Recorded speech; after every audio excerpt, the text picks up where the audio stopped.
तो दोस्तों पीसीएस अभ्यास के ऑनलाइन स्टडी प्लेटफॉर्म में मैं निशांत आप सभी का स्वागत करता हूं। नेक्स्ट हमारा टॉपिक है कांग्रेस का बनारस, कलकत्ता और सूरत अधिवेशन। देखो इसमें जो आपके ये दो अधिवेशन है ना, ये बेहद इंपॉर्टेंट है, कलकत्ता अधिवेशन और सूरत अधिवेशन। अब समझते हैं क्या होता है। हमको पता है कि 1905 में ये घटनाक्रम आप लोग समझना, 1905 में क्या होता है कि भाई बंगाल के विभाजन का ऑर्डर पास होता है, ठीक। तो बंगभंग आंदोलन स्टार्ट होती है और वो पूरी कहानी हमने पढ़ ली, कृष्ण कुमार मित्र का कॉन्सेप्ट हमने पढ़ लिया। अब इस बंगाल के विभाजन के बाद क्या स्टार्ट होता है, बंगाल के विभाजन के बाद स्टार्ट होता है आपका स्वदेशी मूवमेंट। स्वदेशी मूवमेंट स्टार्ट होता है। अब इसी स्वदेशी मूवमेंट का प्रचार कहाँ कहाँ तक होना चाहिए, यानी जैसे जो एक्सट्रीमिस्ट थे उनका मानना था कि पूरे भारत में प्रचार हो, जो लिबरल थे उनका मानना था नहीं, बंगाल का मुद्दा है, बंगाल तक सीमित रखते हैं।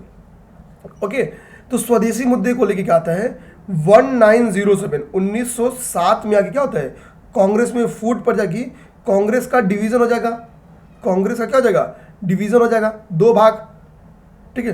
कांग्रेस का ये टूट जाएगी, इसको हम लोग क्या बोलते हैं, कांग्रेस का विभाजन, जिसको हम लोग सूरत विभाजन के नाम से भी जानते हैं, सूरत विभाजन। ओके, अब देखो यानी क्या है कि जो 1905 में जो आधार पड़ा था स्वदेशी मूवमेंट का, यही क्या हुआ, कांग्रेस के विभाजन का कारण बनती है। अब 1905 में जो कांग्रेस का सम्मेलन हुआ था वो हुआ था आपके बनारस में।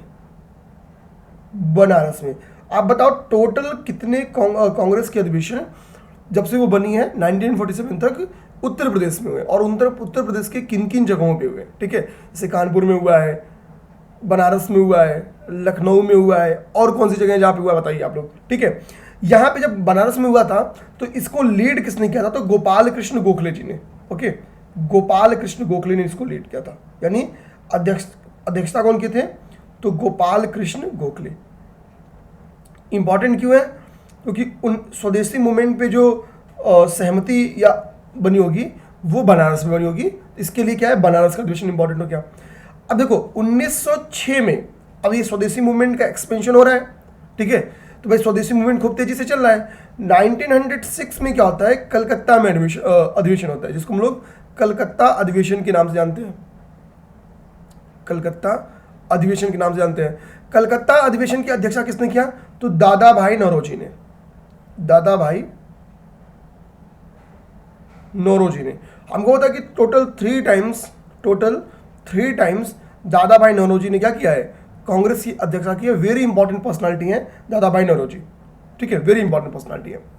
तो 1906 में क्या होता है, जब दादा भाई नौरोजी अध्यक्षता करते हैं तो इन्होंने बोला भाई हमको क्या स्वदेशी ही नहीं, हमको यहाँ से, इन्होंने ये भी एक टर्म्स के बहुत समर्थक माने जाते हैं, वो टर्म्स क्या है, स्वराज। वो टर्म्स क्या है, स्वराज। स्वराज टर्म्स को लेके बहुत सारे डाउट्स हैं, ध्यान देना। जैसे फैक्ट्स, पहली बात, स्वराज वर्ड का पहली बार प्रथम प्रयोग किसने किया, तो दयानंद सरस्वती ने। दयानंद सरस्वती, हमको पता इन्होंने आर्य समाज की नींव रखी थी। ओके, वेदों की ओर सरस्वती ने किया था, इन्होंने वेदों की ओर लौटो का नारा दिया था। ओके, ये सारी बात इनकी तरफ, शुद्धि आंदोलन चला था। सेकेंड इंपॉर्टेंट फैक्ट क्या होती है, तिलक जी का विशेष संबंध है। तिलक जी ने क्या कहा था, स्वराज हमारा जन्म सिद्ध अधिकार है, डैश डैश डैश, और मैं इसे लेकर रहूंगा, लेकर रहूंगा। यह स्टेटमेंट किसका है, यह स्टेटमेंट था तिलक जी का। तो तिलक जी का भी स्वराज से संबंध है, और स्वराज से संबंधित जो प्रस्ताव पारित हुए थे, ठीक है, 1906 में, वो आपके कलकत्ता अधिवेशन में। तो कलकत्ता अधिवेशन का भी संबंध किससे है, स्वराज से है। दादा भाई नौरोजी का भी संबंध किससे है, स्वराज से। ओके, तो यहां से क्वेश्चन बन के आएगा। अब दादा भाई नौरोजी क्या है, टोटल 3 टाइम्स कांग्रेस के प्रेसिडेंट रहे हैं, और इतना ही नहीं, ये ब्रिटिश पार्लियामेंट के भी सदस्य रहे हैं। ये क्या रहे हैं, ब्रिटिश पार्लियामेंट के भी मेंबर है। कब, 1886 में। ध्यान देना, पहली बार जब ये 1886 में रहे नहीं है, 1886 में ये चुनाव हार गए थे, चुनाव हार गए, ठीक।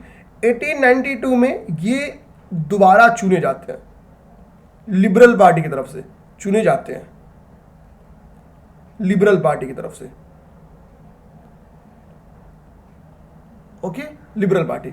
लेकिन इनके पहले एक पर्सनालिटी थे जिन्होंने 1885 में इलेक्शन लड़ा, लेकिन वो इलेक्शन हार गए। तो पहले पर्सनालिटी लड़ने वाले दादा भाई नौरोजी नहीं है, जीतने वाले दादा भाई नौरोजी हैं। और दादा भाई नौरोजी ने कहां से जीता, वेयर, ये भी क्वेश्चन बन के आपके लिए आ सकता है। अब इन दोनों का आंसर्स देखेंगे, 1885 में कौन लड़ा था और ये पूरा फैक्ट ये देखेंगे हम लोग। अच्छा, ये सारी चीजें हम खुल गई। इसके बाद से क्या होता है, स्वदेशी मूवमेंट का जो कॉन्सेप्ट था, अब ये और अपने चरम पे चला गया, क्योंकि स्वदेशी के साथ एक और क्या चल गया, एक मूवमेंट और चल गया जिसका नाम था बहिष्कार।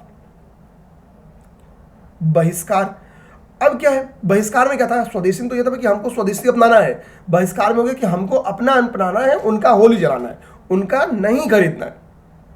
अब जब हम ईस्ट इंडिया, ब्रिटिशर्स क्या थे, एक व्यापारी थे, पहले व्यापारी बन क्या थे, तो उनके लिए रुपए का जब घाटा होगा तो उनकी पॉलिसी क्या हो जाएगी, बड़ा एग्रेसिव हो जाएगी, ठीक है। और लिबरल्स नहीं चाहेंगे कि अंग्रेजों की पॉलिसी बहुत क्या हो जाए, बहुत एग्रेसिव या बहुत एक्सट्रीम हो जाए।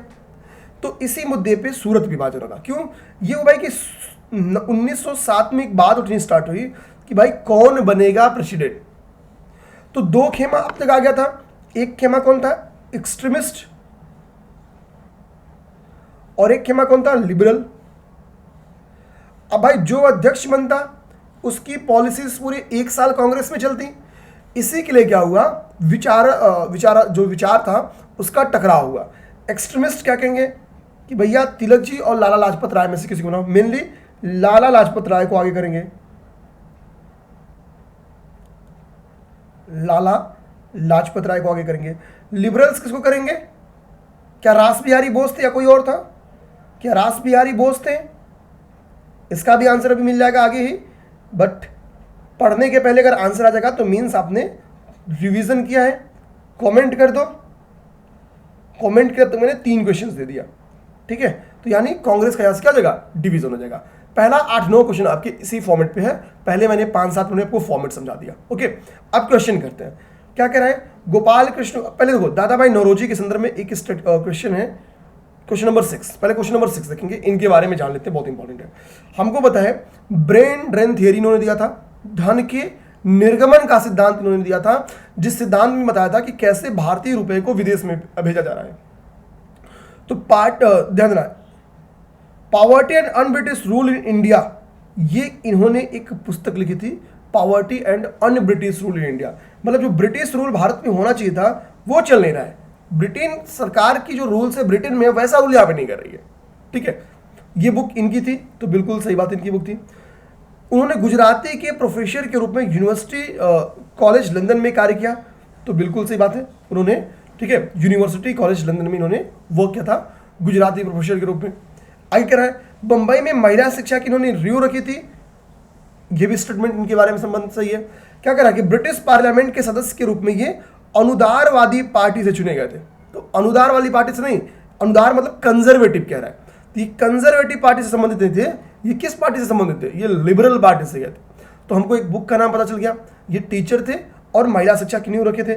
इसके बारे में, इनके बारे में एक और भी क्वेश्चन आया, ऊपर 3 फैक्ट इनके संबंधित देख गए कि भैया बंबई में इन्होंने महिला शिक्षा की नींव रखी, गुजराती के प्रोफेसर थे, ओके, और क्या हमने देख लिया, British poverty and un British rule in India इनकी बुक है। अब देखो इनके बारे में क्या कह रहा है, क्या कह रहा है कि इन्होंने 4 बार भारतीय राष्ट्रीय कांग्रेस की अध्यक्षा की। मैंने आपको क्या बताया, टोटल 3 टाइम, टोटल 3 टाइम। तो जब टोटल 3 टाइम बोलेंगे मीन्स ये स्टेटमेंट गलत है, ये स्टेटमेंट गलत है। कब, पहली बात 85 में कांग्रेस बनी, फिर 1886 में इन्होंने अध्यक्षा की, 1893 में अध्यक्षता की, 1906 का स्वराज वाला कॉन्सेप्ट कलकत्ता अधिवेशन इंपॉर्टेंट ही है। तो ये 3 टाइम्स इन्होंने अध्यक्षता की है, तो ये हो गया, ये स्टेटमेंट गलत हो गया। तो ऊपर क्या है, ऊपर हमने पता कर लिया, ऊपर इनके बारे में 4 फैक्ट, अनुदारवादी को हमने, कंजर्वेटिव को हमने लिबरल समझ लिया, यहाँ पे 3 टाइम समझ लिया, ठीक है, ये इनके बारे में 5वां फैक्ट हो गया। अब देखो कह रहा वो पहले भारतीय थे जिन्होंने एलिफिंस्टन कॉलेज बंबई में गणित एवं भौतिकी के प्रोफेसर नियुक्त किए। तो बहुत गणित हो, भौतिकी हो, गुजराती हो, सारे इनको आता था, ठीक है, मल्टी टैलेंटेड पर्सनालिटी से। तो एलिफिंस्टन कॉलेज बंबई में, ठीक है, गणित और भौतिकी के प्रोफेसर नियुक्त हुए। आगे क्या कह रहा है, ब्रिटिश पार्लियामेंट के एक सदस्य के रूप में 1892 में निर्वाचित हुए, बताया हूं। गुजराती पत्रिका राफ्त गुप्तार का इन्होंने आरंभ किया। तो भाई गुजराती के प्रोफेसर थे, तो गुजराती तो बहुत आसान की बात इनके लिए लिखना, तो राफ्त गुप्तार भी इनका स्टेटमेंट सही है। ओके, तो 8 इंपॉर्टेंट फैक्ट्स हमको दादा भाई नौरोजी के बारे में इन 2 क्वेश्चंस के थ्रू पता चल गया। ओके, अब हम लोग आते हैं अपने टॉपिक पे। क्वेश्चन नंबर 1, 1905 का बनारस अधिवेशन, जिसकी अध्यक्षता मैंने पहले बता दिया किसने किया, तो गोपाल कृष्ण गोखले जी ने किया। Okay, second number question, Swaraj word व्यक्त किया गया। ठीक है, करा कि कांग्रेस के मन से भारतीय राष्ट्रीय कांग्रेस के किस अधिवेशन में स्वराज को वर्ड का प्रयोग किया गया। अब इसमें डाउट आ गया, वैसे तो इसका आंसर 1906 है, लेकिन चूंकि नीचे उपर्युक्त में से कोई नहीं भी दिया था। ऑप्शन क्या कहता है, जब पेपर सेटअप खोलते तो कहता है सर्वाधिक उपयुक्त आंसर टिक करो। तो 1906 में भी दादा भाई नौरोजी ने स्वराज का कॉन्सेप्ट दिया था कि स्वराज का हमको प्रचार करना चाहिए, यहाँ पे इस वर्ड को एक्सप्लेन किया उन्होंने। लेकिन पहली बार इस वर्ड का यूज किसने किया, तो भाई पहली बार तो दयानंद सरस्वती ने यूज किया, उसके पास से कई टर्म्स में इसका यूज किया जाता रहा। आयोग ने भी पहली बार ऑप्शन इसका 1996 मानी, बाद में उन्होंने इस क्वेश्चन को ही निरस्त कर दिया। Okay, third number question, Swaraj शब्द का सर्वप्रथम प्रयोग किसने किया था, तो बाल गंगाधर तिलक का नाम ऑप्शन में है। ठीक है, इन्होंने क्या कहा था, स्वराज मेरा जन्मसिद्ध अधिकार है, मैं इसे लेके रहूंगा। हालांकि इनके पहले भी किसने किया था, तो वो थे दयानंद सरस्वती जी। चूंकि दयानंद सरस्वती जी ऑप्शन में नहीं है, तो इसका आंसर इसके लिए ये टिक नहीं। ओके, नेक्स्ट आते हैं, दादा भाई नौरोजी आमतौर पर किस नाम से पुकारे जाते थे, तो दादा भाई नौरोजी का एक नाम था grand old man of India. ये इनके बारे में 9वां फैक्ट हो गया। ठीक है, क्या हो गया, grand old man of India, ये काफी इंपॉर्टेंट बात होगी, grand old man of India. ठीक, 1892 में मैंने आपसे बोला कि कहां से उन्होंने इलेक्शन जीता था, तो फिन्सबरी। यहां पे मैंने आपसे क्वेश्चन पूछा ना, वेयर कहां से, तो इसका आंसर हो गया फिन्सबरी से। एक आंसर मिल गया, फिन्सबरी से इन्होंने 1892 में चुनाव जीता था। सॉरी, ओके, ये हो गया। तो grand old man of India इनको कहा जाता है। आते हैं, अगला क्या है, ब्रिटिश हाउस ऑफ कॉमर्स। कह रहा ब्रिटिश हाउस ऑफ कॉमर्स में का चुनाव लड़ने वाले, यहां पे देखो चुनाव जिस भारतीय ने पहली बार लड़ा, जीतने की बात नहीं कर रहा है क्वेश्चन, लड़ने की बात कर रहा है। लेकिन हम पहली बार किसने लड़ा था, तो पहली बार मोहन घोष के द्वारा लड़ा गया था। देखना, फर्स्ट टाइम किसके द्वारा लड़ा गया, 1885 में मोहन घोष के द्वारा। सेकेंड का ऑप्शन का आंसर मिल गया मोहन घोष। लेकिन मोहन घोष विजयी नहीं हो पाए थे। अगले साल कौन लड़ता है, तो 85 के बाद 86 में दादा भाई नौरोजी रखते हैं, लेकिन वो भी चुनाव हार जाते हैं। उनको सफलता कब मिलती है, 1892 फिन्सबरी से। ओके, तो चूंकि यहाँ पे मोहन घोष ऑप्शन में थे नहीं, तो आपको ऑप्शन ए की टिक मारना पड़ेगा, Dadabhai Naoroji, grand old man of India. Okay, next हो, छठवां सातवां कर लिया अपने लोग। 8वें नंबर क्वेश्चन पे, नरम दल और गरम दल में भारतीय राष्ट्रीय कांग्रेस का विभाजन कब हुआ, तो मैंने आपको सूरत अधिवेशन पढ़ाया अभी जस्ट, आपको सूरत अधिवेशन 1907, पूरा कॉन्सेप्ट समझा दिया 1907 में। अभी फिर ये जो विभाजन हो रहा है, तो विभाजन से हमेशा क्या होती है, संघ कमजोर हो जाएगी। कोई भी पार्टी अगर विभाजन होता है तो वो पार्टी कमजोर हो जाती है। ठीक, अब तत्काल में सपा में डिवीजन हुआ। ठीक है, 2017 के करीब में चुनाव हार गई। ठीक है, बुरी तरीके से चुनाव हारी। तो कभी भी ये किसी भी पार्टी के साथ ऐसा है, ठीक है, पार्टी हो, इंस्टीट्यूट हो, वो जो भी ऐसा होगा वो कमजोर होगा ही होगा टूटने के बाद। अब देखो, तो सूरत अधिवेशन क्या हुआ, सूरत अधिवेशन हुआ तो कांग्रेस कमजोर हो जाएगी, तो नेशनल मूवमेंट प्रभावित हो जाएगा। बाद में 1916 में क्या होता है, लखनऊ पैक्ट होगा। लखनऊ पैक्ट होगा। लखनऊ पैक्ट से क्या होगा, फिर से कांग्रेस एक होगी और कांग्रेस मजबूती के साथ लड़ेगी। गांधी जी आएंगे, फिर इसको बहुत तेजी से आगे लेके जाते हैं। आंसर क्या गया, सूरत। ओके, ये मैंने लाला लाजपत राय और रास बिहारी घोष याद करो, यहां पे मैंने, ठीक है, रास बिहारी बोस लिख देता, रास बिहारी घोष। ओके, हालांकि कोई नहीं। तो इस तरीके से हमारे क्या होगा, हमारा पहला टॉपिक जो था, हमने अराउंड कितने क्वेश्चन करनी है, 8 क्वेश्चन करनी है। हमारा सेकेंड टॉपिक है मुस्लिम लीग एवं सांप्रदायिक प्रतिनिधित्व, तो ये हमारा दूसरा टॉपिक है। आइए हम लोग इसको देखते हैं। अब देखो, ये जो दौर है ना, ध्यान देना है आपका, ये जो दौर है, इस दौर में एक खास बात आपको क्या देखने को मिलती है कि ये कहीं ना तो कहीं कम्युनल दौर है। कम्युनल दौर है। जैसे आपने बंगाल के विभाजन समझा, तो बंगाल का विभाजन हुआ क्यों? तो कारण था फूट डालो राज करो की नीति। एक जगह मुस्लिम धर्म को मानने वालों को मेजॉरिटी कर दिया गया, एक जगह हिंदू धर्म मानने वाले को मेजॉरिटी कर दिया। बंगाल का विभाजन देखो ऐसे हुआ था, पूर्वी पश्चिमी बंगाल का विभाजन। अब देखो इस बीच में क्या होता है, 1905 में जब बंगाल विभाजन होता है तो भारतीयों ने बहुत कोशिश की और उस कोशिश का परिणाम ये रहा कि बहुत दूरी नहीं बन पाई। हमने रक्षाबंधन कार्यक्रम मनाया, शोक दिवस मनाया, ठीक है, बहुत सारे ऐसे हमने इनिशिएटिव चलाए कि पूर्वी और पश्चिम बंगाल में क्या रहे, संबंध अच्छे रहे। लेकिन इस बीच में कुछ लोग के राजनीतिक हित सामने आएंगे। अंग्रेजों से कहीं ना कहीं कुछ मुस्लिम लीडर का संपर्क बढ़ेगा।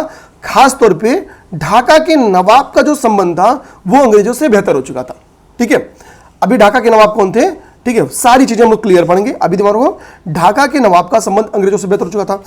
तो कहा जाता कि कर्जन ने उनको बोला कि आप क्यों नहीं मुस्लिमों के या इस्लाम के मानने वाले लोगों को का प्रतिनिधित्व कर रहे हैं, उनसे संबंधित एक पार्टी लेके आ रहे हैं। ये कहा जाता है कि ढाका के नवाब को समझाने में सफल हो गए कर्जन कि भैया कांग्रेस हिंदुओं की पार्टी है। यानी कांग्रेस को क्या बताया, हिंदू की पार्टी बता दिया। अर्थात कांग्रेस क्या करेगी, मुसलमानों के जो हित हैं उनका संरक्षण नहीं कर सकती है। इस बात को समझाने में कर्जन सफल हो गया। तो रिजल्ट क्या आएगा, 1906 में, ठीक है, all India Mohammedan educational conference होता है ढाका में। ठीक है, तो all India Mohammedan educational conference में आगा का थे ढाका के नवाब, उनका नाम था सरियतुल्लाह खां। एक सेकंड में देखो उनका नाम सलीमुल्लाह खां। ठीक है, सलीमुल्लाह खां नाम था उनका, नवाब सलीमुल्लाह खां। ठीक है, तो आगा खां, नवाब सलीमुल्लाह खां, ठीक है, और मोहसिन उल मुल्क, इन लोगों ने मिल के बेसिकली क्या किया, क्या नाम दे हो गया आपका, सलीमुल्लाह खां,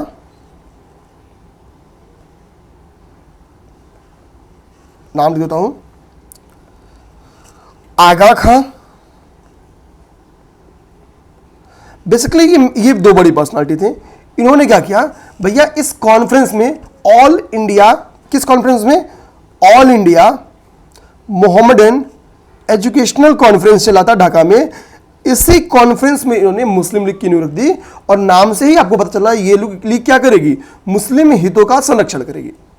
ओके, अच्छा, पहली बार इस लीग की अध्यक्षता कौन करेंगे, इस लीग की अध्यक्षता आपके आगा खां के द्वारा किया जाता है। पेपर में अगर क्वेश्चन आ जाए कि भाई अच्छा ये दोनों लोग क्या है, संस्थापक सदस्य हैं, तो किसने मुस्लिम लीग की नींव रखी, स्थापना किसने किया, तो अगर ऑप्शन में सलीमुल्लाह खां भी है, आगा खां भी हैं, तो आपको सलीमुल्लाह खां को टिक मारना है। क्यों, क्योंकि all India Mohammedan educational conference की जो स्वागत कमेटी थी उसकी अध्यक्षता इन्होंने किया था। ठीक है, लीड एक्चुअली ये कर रहे थे, आगा खां भी उस बड़ी पर्सनालिटी थे, लेकिन भाई अब नवाब तो नवाब ही है, तो सलीमुल्लाह खां को टिक मारेंगे, अगर नहीं है तो आगा खां को टिक मारोगे। ओके, ये चीज दिमाग में रखना है। तो आगा खां क्या बनेंगे, पहली बात देखो, इसका हेडक्वार्टर कहां बना मुस्लिम लीग का, तो मुस्लिम लीग का हेडक्वार्टर लखनऊ बनता है, लेकिन जो इसकी पहली मीटिंग होती है, अब बताओ वो कहां पे होती है। ठीक है, जो इसकी पहली मीटिंग होती है आप यहां पे देखोगे तो वो होती है कराची में, सेकंड वाला होता है आपका अमृतसर में, यानी 1907 में, 1907 में। ठीक है, इसकी जो पहली मीटिंग होती है वो कहां होती है, कराची में होती है, और अगला जो इनका मीटिंग होता है 1908 में, वो मीटिंग कहां होगा, वो मीटिंग होता है अमृतसर में। तो आपका बेसिकली जो पहला मीटिंग क्यों भाई 1906 में बन रही है और 1907 में एक वर्ष इसका पूरा हो रहा है, तो इसी के लिए 1907 वाला इंपॉर्टेंट है अपने लिए। ठीक है, अच्छा, इनिशियली जिन्ना का नेचर अच्छा था, उनकी राजनीतिक महत्वाकांक्षाएं जल्द सामने आती हैं। हालांकि शुरुआत में उनका संबंध अच्छा था, उनके व्यवहार अच्छे थे। फॉर एग्जाम्पल ऑल इंडिया खिलाफत कमेटी जो बनी थी, उस कमेटी से गांधी जी जब जुड़े थे तो जिन्ना ने विरोध किया था कि आप नेशनल मूवमेंट पे ध्यान दो, हम नेशनल मूवमेंट पे ध्यान दें, ना कि रिलीजियस मूवमेंट पे। ठीक है, तो ये नहीं चाहता शुरू में जिन्ना का, लेकिन बाद में उनका पूरा ध्यान ही रिलीजियसली हो जाता। ओके, अब देखो, अब ये पार्टी करेगी क्या, इस पार्टी का काम क्या, मैंने बताया कि मुस्लिम हितों का ध्यान रखना। इसी बीच में कर्जन जाएंगे और कर्जन की जगह कौन आएगा, मिंटो आते हैं। भारत का वायसराय कौन बनेगा, कर्जन की जगह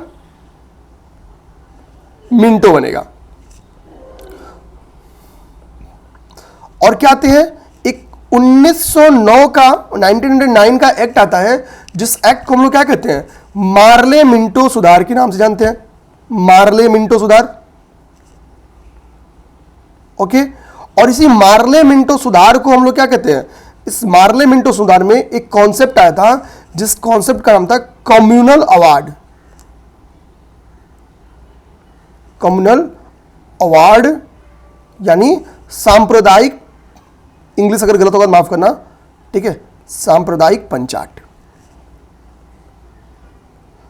ओके, अब इस सांप्रदायिक पंचाट में क्या बातें थी, इस सांप्रदायिक पंचाट में ऐसी क्या बातें थी कि जिसकी वजह से इस सांप्रदायिक पंचाट को या 1909 के इस एक्ट को कहा जाता है कि इसने भारत के विभाजन का बीज बो दिया। भारत के विभाजन का जो बीज बोया गया था, भारत के विभाजन का बीज बोया, 30 साल बाद जाते जाते ये एक बहुत बड़ा पेड़ बन गया और अंततः भारत का विभाजन कर ही देता है।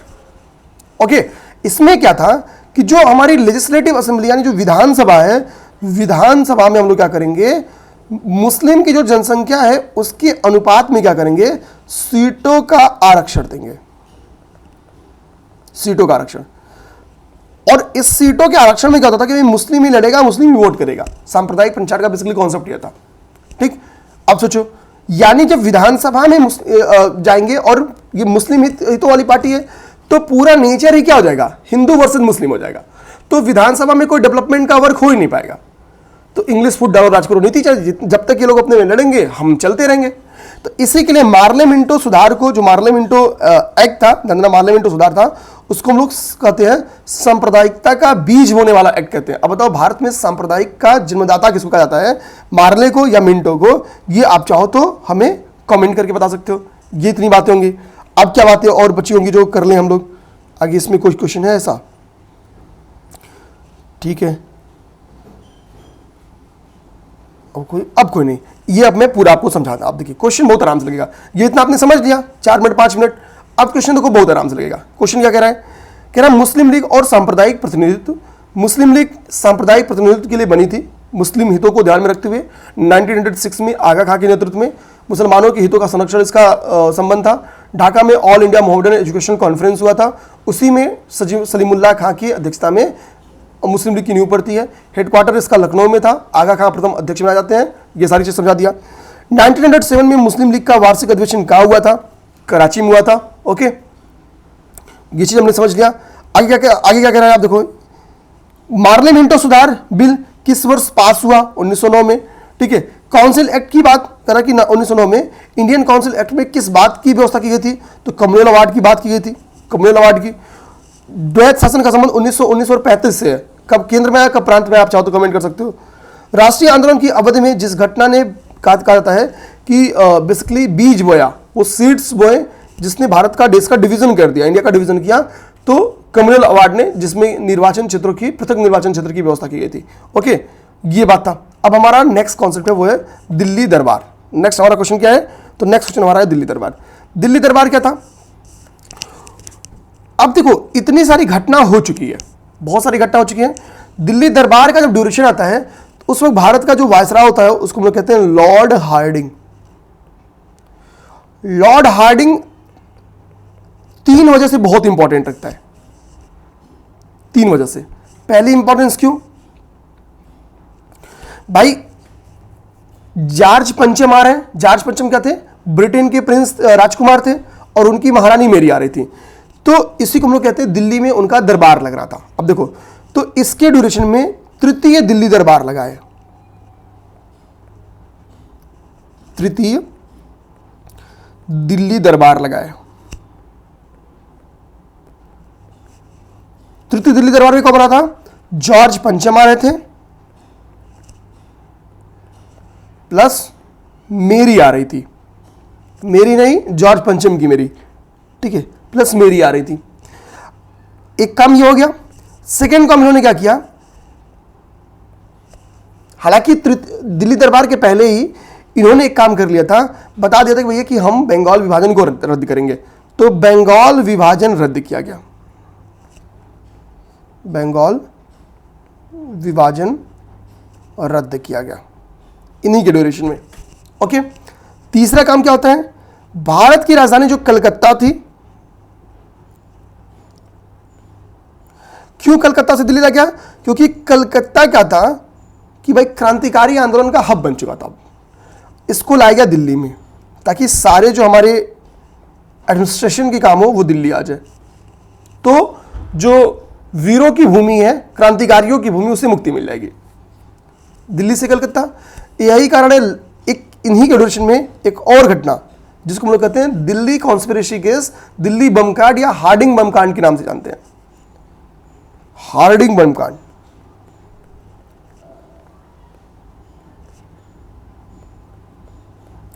इस बार यूपी पीसीएस ने 2023 में यहां से क्वेश्चन भी बना के दिया है कि दिल्ली कॉन्स्पिरेसी केस का की जिम्मेदारी किसने ली थी, तो किसने लिया था, अनुशीलन समिति ने। अनुशीलन समिति ने। हमको पता है कि क्रांतिकारी मूवमेंट चल रहा है इस वक्त, कलकत्ता बंगाल वाले बेल्ट में अनुशीलन समिति काफी एक्टिव थी। इसके साथ सेकेंड बात क्या है, सेकेंड बात यह है इसी समय युगांतर भी काफी एक्टिव थी, युगांतर भी एक्टिव थी।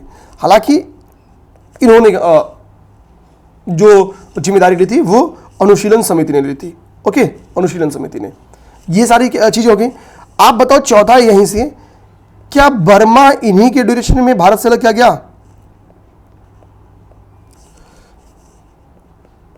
बर्मा अलग किया गया, ठीक है, क्वेश्चन मार्क, किसके कार्यकाल में? क्या इन्हीं के कार्यकाल में? ये 5वां नंबर हो जाएगा ना, ये 5वां नंबर। अब ध्यान देना, अब देखो क्वेश्चन क्या कह रहा है। कह रहा है कि जब राजधानी कलकत्ता से दिल्ली लाई गई उस समय भारत का वायसराय कौन था? तो उस समय भारत का वायसराय लॉर्ड हार्डिंग था। कौन था? लॉर्ड हार्डिंग था। तो कर्जन बनते हैं, कर्जन के बाद से मिंटो आते हैं, मिंटो के बाद से हार्डिंग आते हैं। ऑर्डर भी आपको पता चल गया। ओके, आइए दूसरा क्वेश्चन क्या कह रहा है। दिल्ली में उनके राजकीय प्रवेश के अवसर पर बम फेंका गया, ठीक है, किसके ऊपर? लॉर्ड हार्डिंग के ऊपर बम फेंका गया था, ये चांदनी चौक में, क्योंकि ठीक है राजधानी चेंजिंग में। तो ये तो आपको हो गया 2 क्वेश्चन। अभी यूपी पीसीएस ने क्या क्या क्वेश्चन बनाया वो भी मैंने बता दिया। अब आते हैं नेक्स्ट। नेक्स्ट क्या है कि कांग्रेस का लखनऊ अधिवेशन समझते हैं। ओके, अब देखो कांग्रेस का लखनऊ अधिवेशन होता क्यों है? ये अधिवेशन होगा 1916 में, 1916 में अधिवेशन होता है। इस अधिवेशन में ध्यान देना है, गांधी जी भी हैं, गांधी जी भी हैं। इस अधिवेशन में ध्यान देना है, तिलक जी भी हैं, यहीं तिलक जी और गांधी जी की मुलाकात होती है। ओके, इस अधिवेशन में राजकुमार शुक्ला जी भी आए हैं बिहार से, ठीक है, और गांधी जी से यहीं क्या होंगे, राजकुमार शुक्ला प्रभावित होंगे। यानी यहीं पे आपको चंपारण सत्याग्रह की न्यू देखने को मिलेगी। गांधी जी को बोलेंगे कि आप बहुत अच्छे हैं, आप हमारे यहाँ एक बार चंपारण आओ। तो चंपारण की स्थिति देखो एक बार। अब हम लोग लखनऊ अधिवेशन हुआ क्यों? तो लखनऊ अधिवेशन के 2 परिणाम निकले हैं। पहली परिणाम क्या? कांग्रेस मजबूत होगी, यानी जो एक्सट्रीमिस्ट ग्रुप था, गरम दल का ग्रुप था, कैंप था, और जो लिबरल कैंप था, इन दोनों का मिलन हो जाएगा।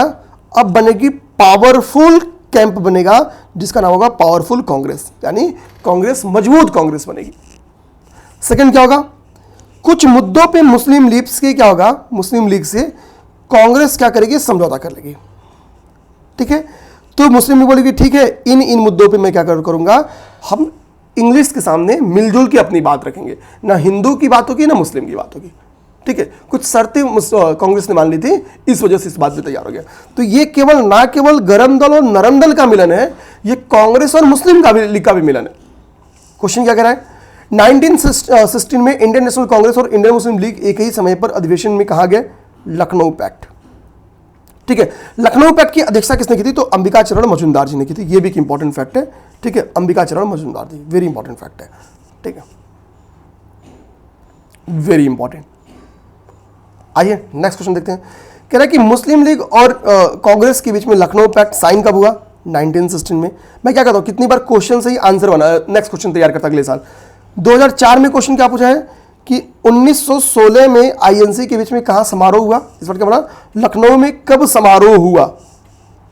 1916 में, ठीक है। यूपी पीसीएस मेंस 2006 में आया क्वेश्चन, और ये प्री में यहां पे आता 2004 में क्वेश्चन, तो इसी के लिए मैं कहता हूं क्वेश्चन में कुछ फैक्ट्स लिखे हैं, उनको छोड़ना नहीं है, बहुत समझदारी से तैयार करना है। ठीक है, नेक्स्ट क्वेश्चन आइए, तीसरा नंबर क्वेश्चन कह रहा है अतिवादियों और उदारवादियों में पुनर्मिलन, यानी एक्सट्रीमिस्ट ग्रुप और लिबरल ग्रुप के बीच में पुनर्मिलन होता है कब? तो ये मिलन होता है आपका लखनऊ पैक्ट में। मैंने आपको बताया कि भाई इस लखनऊ पैक्ट में आपकी तिलक जी भी थे।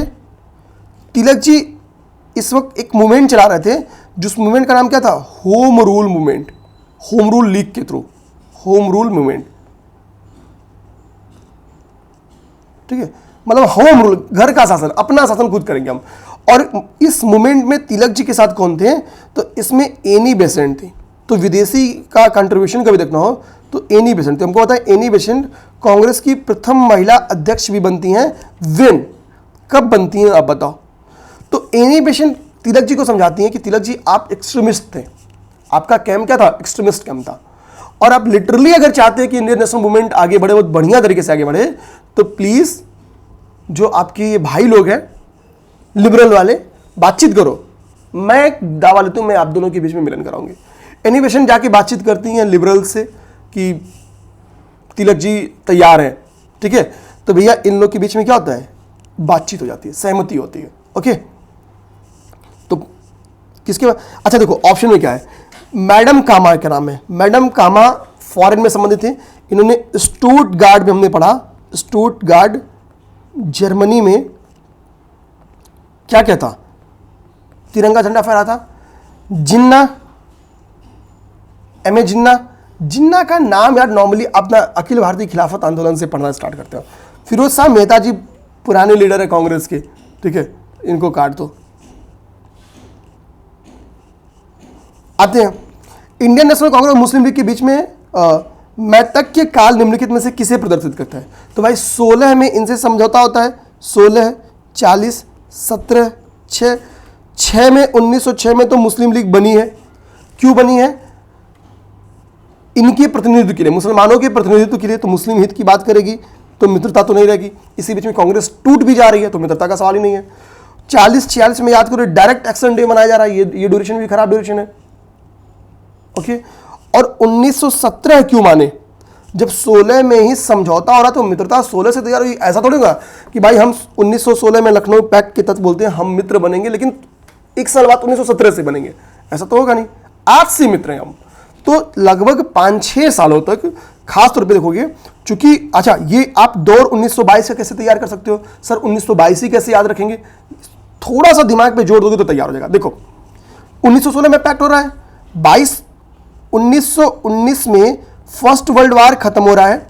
ओके, और इस फर्स्ट वर्ल्ड वार के ड्यूरेशन में क्या होता है? सेवरेस की संधि आती है, ऑटोमन साम्राज्य का विभाजन किया जाता है, भारत में खिलाफत आंदोलन चलता है, गांधी जी के नेतृत्व में अखिल भारतीय खिलाफत कमेटी बैठती है, और इस अखिल भारतीय खिलाफत कमेटी बाद में क्या होता है? असहयोग आंदोलन 1 अगस्त को पास होता है, 1 अगस्त 1920 को। दोनों को, अखिल भारतीय खिलाफत को कमेटियों या खिलाफत मूवमेंट को और असहयोग यानी नॉन कॉपरेशन मूवमेंट को कांग्रेस समर्थन दे देती है। क्यों? क्योंकि हमारा मित्र कौन है? मुस्लिम लीग है, तो मित्र खुश रहे। 1922 में क्या होगा? ऑटोमेटिकली ऑटोमन साम्राज्य वाले मान जाते हैं कि भाई ठीक है, जो डिवीजन हुआ बढ़िया हो गया। वहीं के लोग एक्सेप्ट कर जाते हैं, खलीफा नहीं है तो कोई बात नहीं। तो जिसके लिए बैठ के धरना दे रहे हैं, अब वही धरना खत्म, ऑटोमेटिकली यहाँ पे खिलाफत मूवमेंट क्या हो गया? खत्म हो गया। मतलब हम दूसरे के घर की में लड़ाई ना हो इसके लिए धरना दे रहे हैं, वो अपना ही समझौता कर लिया, ठीक है, जो हो गया हो गया। क्या मतलब निकला? ठीक है, तो 22 में हित खत्म हो गया। 22 में ही क्या होता है? हम होता है असहयोग आंदोलन चोरी चोरा की घटना के बाद से हो जाती है। इसके बाद से मुस्लिम लीग खुद को अलग कर, तुम अपने हवाले, हम अपने हवाले, वतन साथियों। ठीक है, आगे आओ। निम्नलिखित में से कौन 1916 के लखनऊ के कांग्रेस अधिवेशन के विषय में गलत है? स्टेटमेंट कर रहा है, कौन सा गलत है? यहां पे क्या कर रहा है कि इसमें अंबिका चरण मजुमदार जी ने अध्यक्षता नहीं की। अभी ऊपर ही क्या लिखा है? अंबिका चरण मजुमदार जी ने अध्यक्षता की है, ये स्टेटमेंट गलत है। पुनर्मिलन था, बिल्कुल सही बात है। पहली बार चंपारण के किसानों की समस्याओं से अवगत हुए, बिल्कुल सही बात है। मैंने आपको बताया था कि यहाँ पे एक पर्सनालिटी थे, ठीक है, राजकुमार शुक्ला नाम था, रामचंद्र शुक्ला नहीं, राजकुमार शुक्ला। ओके, राजकुमार शुक्ला, रामचंद्र शुक्ला मैंने बोल दिया था, राजकुमार शुक्ला नाम है उनका। राजकुमार शुक्ला जी ने गांधी जी को बताया कि भाई चंपारण में क्या चल रहा है, ठीक है, तो गांधी जी बोलेंगे ठीक है मैं चलता हूँ चंपारण में, जो चल रहा है वो नहीं चलेगा। ओके, ये हो गया। अब हमने क्या पढ़ा कि भाई होम रूल जो लीग थी, इस लीग का सबसे अच्छा काम क्या है, इसने लखनऊ पैक्ट करवाया है, ठीक।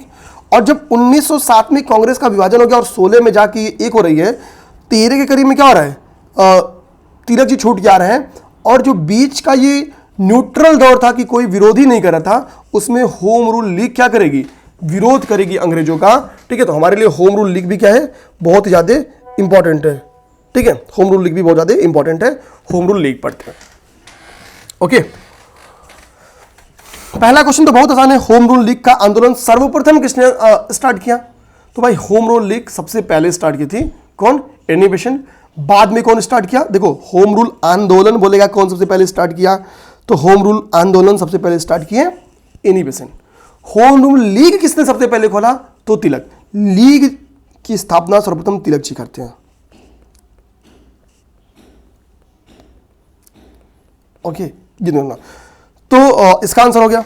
आगे कह रहा है, होम रूल लीग आरंभ की गई थी किसके नेतृत्व में, तो तिलक जी और एनी बेसेंट दोनों ने स्टार्ट किया था, ठीक है।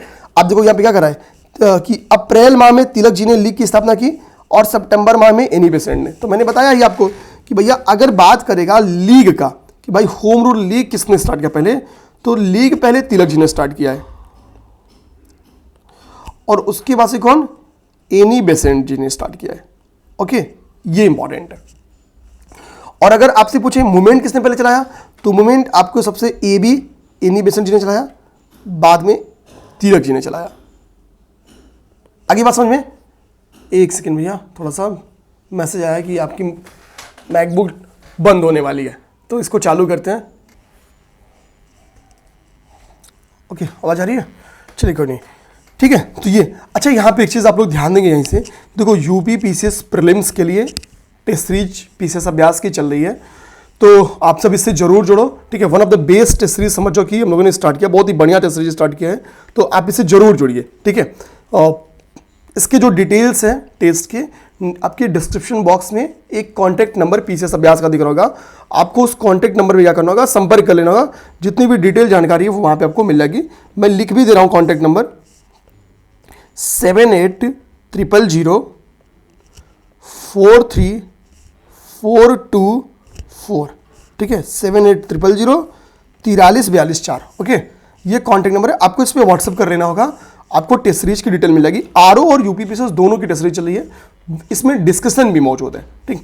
तो बेटर होगा कि आप इस टेस्ट सीरीज से जुड़ें। प्री की test series RO UP PCS की केवल 1000 की है, और आरओ की 500 की, दोनों की टेस्ट सीरीज आपकी 1199 की टेस्ट सीरीज है, 1199 की, दोनों की मिला के है, ओके। तो मैं तो कहूँगा दोनों ले लो, इसलिए जीएस का पेपर आरओ में भी सेम है यार, बहुत अंतर नहीं है, तो आपको केवल 200 रुपये लगा के ना आपको 10 टेस्ट और मिल जाना है, तो बेटर है कि दोनों से ले लो, ठीक है। तो इस पर आप संपर्क कर लो। ये हमारा ऐड था जो कि जरूरी है एक इंस्टीट्यूट के तौर पे, क्योंकि पहले हमारे बहुत सारे काम चलते रहते, तो उसको सर्वाइव कराने के लिए जरूरी होते हैं। तीसरा नंबर क्वेश्चन क्या कह रहा है, निम्नलिखित में से कौन होम रूल आंदोलन से जुड़ा नहीं था, पहले पढ़ो। एनी बेसेंट क्या नहीं जुड़ी थी, चलाई इन्होंने। बीजी तिलक क्या नहीं जुड़े थे, चलाई इन्होंने। अब यहां पे सीआर दास नाम लिखा है, सीआर दास का नाम क्या आप स्वराज पार्टी से संबंधित पाते हो क्या, सोचो थोड़ा सा, क्या सीआर दास स्वराज पार्टी से संबंधित है, ठीक है। सुब्रमण्यम अय्यर जी तो बिल्कुल जुड़े थे, इसमें कोई दो राय नहीं है, सुब्रमण्यम अय्यर जी होम रूल लीग से जुड़े थे, सीआर दास जी इनसे नहीं संबंध थे, सीआर दास जी का संबंध नहीं है, ये याद कर जाओ। सुब्रमण्यम अय्यर जी का संबंध था होम रूल लीग से, ओके। आगे क्वेश्चन क्या कर रहा है कि होम रूल लीग के संबंध में कौन सा कथन असत्य है, ठीक है। स्टार पॉइंट है, स्टार पॉइंट है, इसका मतलब होता है या तो दो कथन असत्य होगा, ठीक है, या कोई असत्य ही नहीं होगा, ओके। चलो भाई देखते हैं, कह रहा है कि सबसे पहले इसकी योजना एनी बेसेंट ने 1914-15 में प्रस्तुत की। अब सोचो, पहली बार आंदोलन कौन चला रहा है, आंदोलन चला रहा है कौन, एनी बेसेंट। लीग कौन बना रहा है, तिलक। सेकेंड स्टेटमेंट पढ़ते हैं। अब उसको यहां पे क्या कर रहा है, इस योजना को किसने प्रस्तुत किया, ओके। आ जाओ सेकेंड बात, तिलक का home rule league Maharashtra, Karnataka और मध्य प्रांत एवं बरार तक सीमित था, यानी तिलक की जो लीग थी वो पूरे भारत में नहीं फैली थी, कुछ जगहों पे सीमित था, कुछ जगहों पे थी, ये बात बोल रहा है। तिलक द्वारा स्थापित लीग अधिक शक्तिशाली थी। अब तिलक द्वारा स्थापित लीग अगर अधिक शक्तिशाली होगी तो उसका फैलाव जाते होगा, उसका विस्तार जाते होगा। ओके, तिलक और एनी बेसेंट के मतभेदों के कारण करा कि तिलक और बेसेंट के मतभेदों के उपरांत दोनों लीग बनी रही। खैर चलो आते हैं एक्सप्लेनेशन, एक बार बहुत क्लियर ध्यान से देखते हैं, आपको एक एक चीज समझ में आएगा। ठीक है, अब देखो तो पहली चीज क्या बोल रही है कि सबसे पहले इस योजना को एनी बेसेंट ने प्रस्तुत किया। ठीक, अब ये डाउट आपके सामने आ जाएगा। देखो कॉमनवेल्थ जो मैगजीन थी किसकी, एनी बेसेंट की, एनी बेसेंट ने अपने कॉमनवेल्थ मैगजीन में बताया था स्वशासन के संदर्भ में, यानी स्वशासन के ऊपर लिखना स्टार्ट कर दिया था एनी बेसेंट ने अपने कॉमनवेल्थ से 1914 के अराउंड। तो भाई इसका मतलब क्या है, और होम रूल मूवमेंट का भी संबंध किससे है, नाम से इसी का मतलब क्या है, स्वशासन ही है। तो इसका मतलब हो गया कि पहली बार होम रूल लीग से संबंधित या इस कॉन्सेप्ट को प्रस्तुत किसने किया, तो एनी बेसेंट ने प्रस्तुत किया। ठीक है, एनी बेसेंट ने प्रस्तुत किया। अब देखो दूसरा स्टेटमेंट करा कि तिलक जी ने इन जगहों पर सीमित थी, तो महाराष्ट्र, कर्नाटक, मध्य प्रांत और बरार, तो इन जगहों पे थी, बहुत ज्यादा नहीं, 6 लोकेशंस पे इनकी मतलब लीग थी। तो ये स्टेटमेंट भी सही ही स्टेटमेंट है। ठीक है, अब यहाँ पे एक्सप्लेन में भी देखोगे तो क्या कह रहा है कि तिलक जी की लीग कर्नाटक, महाराष्ट्र, मध्य प्रांत और बरार की 6 शाखाओं तक सीमित थी। यहाँ पे मतलब इन 4 जगहों पे इसकी 6 शाखाएं खुली थी।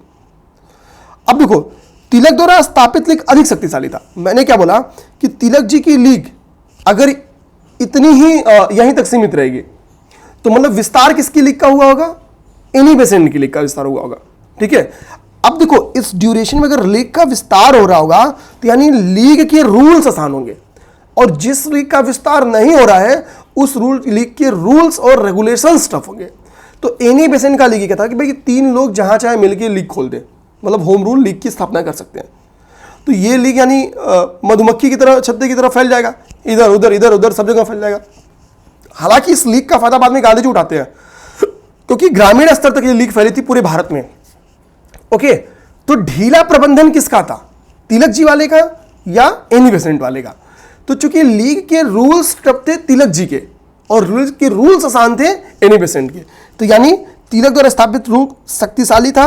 क्यों, क्योंकि नियम कठिन थे। इनका आसान क्यों था, क्योंकि 3 लोग मिलकर कहीं लीग खोल सकते थे। ये भी स्टेटमेंट सही है, पहचानना हमको गलत है, यानी चौथा गलत होगा। अब तो ये दिमाग में ना, पहला सही हो गया, दूसरा सही हो गया, तीसरा सही हो गया, तो चौथा गलत होगा कि क्वेश्चन असत्य पूछा है। अब क्या कह रहा है, तिलक और एनी बेसेंट में मतभेद बने थे। हम क्या कहते हैं, हम कह रहे हैं शुरू से क्लास में क्या बोल रहे हैं, तिलक ने पहले क्या किया, स्टार्ट किया, लीग स्थापित की। तो बाद में लीग की स्थापना, होम रूल लीग की स्थापना कौन करता है, एनी बेसेंट करती हैं। सबसे पहले मूवमेंट किसने स्टार्ट किया, एनी बेसेंट ने। बाद में मूवमेंट कौन स्थापित करते हैं, तिलक जी।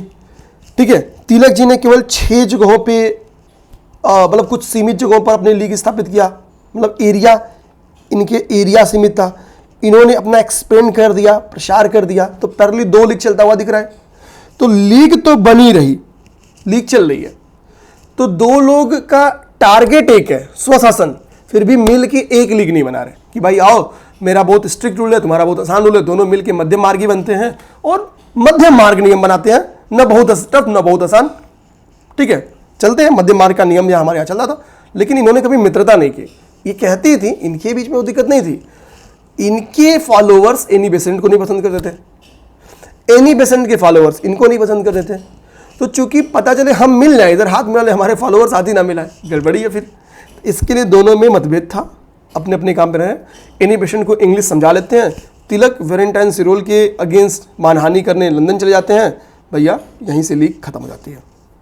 ओके, गांधी जी और उनके आंदोलन हम लोग क्या करेंगे कल की क्लास में देख लेंगे। तो यहां पे हमने क्या देख लिया, 4 क्वेश्चन होम रूल लीग का देखा, 5 क्वेश्चन आज हमने कांग्रेस के अधिवेशन पे देखा, 9 क्वेश्चन, 2 क्वेश्चन दिल्ली दरबार पे 11 क्वेश्चन, 6 क्वेश्चन हमने मुस्लिम लीग सांप्रदायिक पे देखा, 11 6 17 क्वेश्चन, और 17 8 देखो देखने के लिए तो आज हमने 25 क्वेश्चन यहाँ पे हो गया, हाँ 25 क्वेश्चन ही केवल देखा, लेकिन समझे जाते हैं कि ये 25 ही क्वेश्चन है, समझे बहुत जाते हैं। ठीक है, गांधी जी को स्टार्ट करेंगे, गांधी जी को स्टार्ट कल कर लेंगे, तो उसका फायदा ये रहेगा ना कि यार गांधीयन मूवमेंट हम लोग स्पेशली आगे पढ़ेंगे। तो आज कितना पेज पढ़ लिया, एक पेज 72, 71 दूसरा पेज, 70 तीसरा पेज, ओके 69 चौथा पेज। 4 पेजेस हमने केवल पढ़े हैं, लेकिन पढ़े डिटेल में। ओके, समझ में सबको आया होगा, इस बात का मैं विश्वास रखता हूँ। जय हिंद।